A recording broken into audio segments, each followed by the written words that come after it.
మామూలుగా సాధారణ దుకాణాల్లో టీ ధర ఎంత ఉంటుంది? సుమారు రూ. 10. మహా అయితే రూ. 20. కానీ అయోధ్యలో టీ ధరలు మాత్రం ఆకాశనంటుతున్నాయి. జనవరి 22న అయోధ్యలో రామ మందిర ప్రారంభోత్సవం జరగగా ప్రాణ ప్రతిష్ఠ తర్వాత రోజులు భక్తులకు దర్శన భాగ్యం కల్పించారు. లక్షలాది మంది భక్తజనం అయోధ్యకు చేరుకుంటున్నారు. దీంతో అయోధ్య పరిసరాలు కిక్కిరిసిపోతున్నాయి. భక్తులు భారీగా తరలి వస్తుండడంతో అక్కడ షాపులకు వ్యాపారం కూడా బాగానే పెరిగింది. చాయ్ దుకాణం నుంచి హోటల్స్ వరకు అన్ని షాపుల్లో రద్దీ కనిపిస్తుంది. గజం కేవలం 4,500 రూపాయలతో 165 గజాల భూమి కేవలం 8 లక్షలు మాత్రమే. ఇదే అదును అని భావిస్తున్న కొంతమంది యజమానులు నిలువు దోపిడీకి సిద్ధమయ్యారు. రేట్లను అమాంతం పెంచేసి డబ్బులు సంపాదిస్తున్నారు.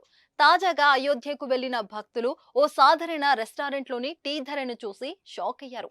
సమీపంలో ఉన్న మాతా శబరి అనే హోటల్ కి వెళ్లి 2 టీలు 2 టోస్ట్ వైట్లు ఆర్డర్ చేయగా వారి బిల్లు జీఎస్టీతో కలిపి మొత్తం బిల్లు రూ. 252 బిల్లులలో ఒక్కోటి ధర రూ. 55 ఉండడంతో వారు ఆశ్చర్యపోయారు. ఓ సాధారణ హోటల్లో టీ రూ. 55కు అమ్ముతారని వారు ఊహించలేకపోయారు. ఈ విషయం సోషల్ మీడియా వేదికగా వైరల్ కావడంతో అయోధ్య డెవలప్మెంట్ అథారిటీ సదరు రెస్టారెంట్ ఓనర్ కి షోకాజు నోటీసులు పంపించింది.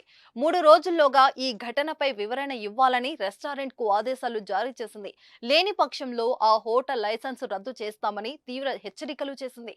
అయోధ్యలో చలి ఎక్కువగా ఉంది. అత్యల్పంగా ఉష్ణోగ్రతలు నమోదవుతున్నాయి.